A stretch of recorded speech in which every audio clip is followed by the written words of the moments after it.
কুরবানি যে আমরা করি, গরু ছাগল কুরবানি দেই, আমরা তো ফিলিংসই বুঝি না যে আসলে আমরা কি করতেছি, কেন করছি, কার স্মৃতিতে করছি, না করলে কি হতো। কারণ এখানে সবচেয়ে বড় কথা ছিল নিজের জীবন কুরবানি করা, নিজের জীবনটা কুরবানি করা। নিজের জীবন না আছে, আল্লাহ আমার কাছে একটা খাসি চেয়েছেন, একটা গরু চেয়েছেন, একটা বাহিমাতুল আনআম চেয়েছেন। এখানে তো আমার নিজের জীবনটাই দেওয়ার কথা ছিল।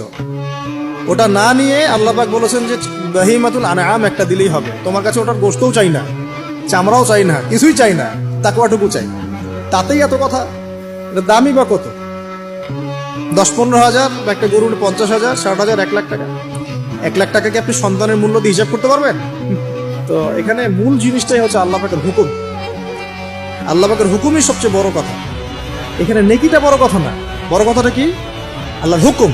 আল্লাহ পাকের হুকুমের পিছনে কি নেকি আছে এটা আমি সংখ্যা দিয়ে কাউন্ট করতে পারবো না। আল্লাহ পাক হুকুম দিয়েছেন মানে সেখানে ইনফিনিটিভ নেকি আছে। ওটা 1 লক্ষ, 2 লক্ষ, 5 লক্ষ দিয়ে হিসাব করা যাবে। এখানে কেন কুরবানি করছি? আল্লাহর হুকুম। যুক্তি বিজ্ঞান দর্শন খোঁজার দরকার নেই তো।